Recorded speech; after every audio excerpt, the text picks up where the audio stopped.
Hammaga salom. Bugun video davomida Prezident maktablari haqida bilishingiz kerak bo'lgan ma'lumotlarni aytib o'taman. Undan oldin esa Pro Maktab kanaliga obuna bo'ling va men boshladim. Prezident maktablari 2019-yilda birinchi bo'lib Nukus, Xiva, Namangan va Toshkent shaharlarida ochilgan va hozirgi kunga kelib respublika bo'ylab faoliyatlarni olib borishadi. Xo'sh, bunday maktablarga o'zi kimlar topshira oladi?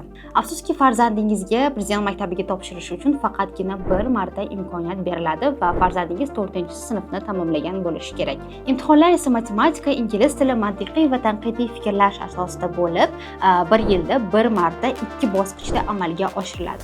Imtihonga hujjat topshirish iyun oyiga to'g'ri kelsa, imtihonlar esa iyul hamda avgust oylariga to'g'ri keladi. Shu o'rinda savol tug'iladi: xo'sh, Prezident maktablarini boshqa maktablardan farqi nima? Albatta, o'qitish tizimida. Ya'ni maktab Britaniya ta'lim tizimiga asoslangan STEM dasturi asosida ta'lim beradi. Xo'sh, bu qanday dastur? STEM, ya'ni Science, Technology, Engineering, Art and Mathematics. Ya'ni fan, texnologiya, muhandislik, san'at va matematika. Aynan mana shu 5 ta sohani umumlashtirilgan ta'lim tizimi hisoblanadi. Maktabni bitirdingiz, xo'sh, keyinchi.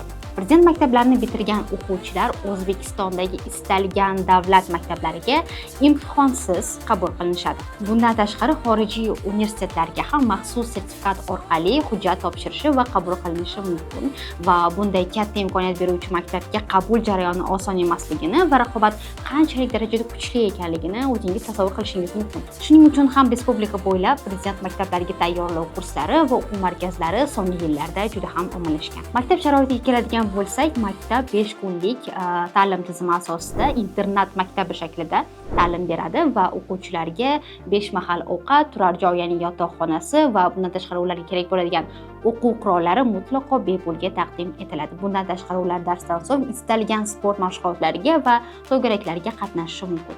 O'quvchilardan talab qilinadigan yagona narsa bu faqatgina qattiq o'qish. Prezident maktablari tarkibiga kiruvchi yana 3 ta maktab ham bor. Bular Mirzo Ulug'bek, Ibn Sino hamda Al-Xorazmiy maktablari. Al-Xorazmiy ITga, Mirzo Ulug'bek fizika va astronomiyaga, Ibn Sino esa tabiiy fanlar va tibbiyotga ixtisoslashtirilgan maktab hisoblanadi.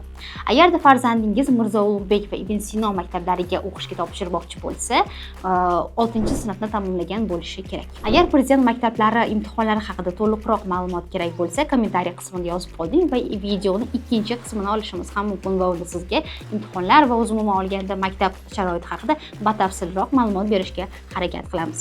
Video yoqqan bo'lsa, like bosishni va kanalga obuna bo'lishni unutmang.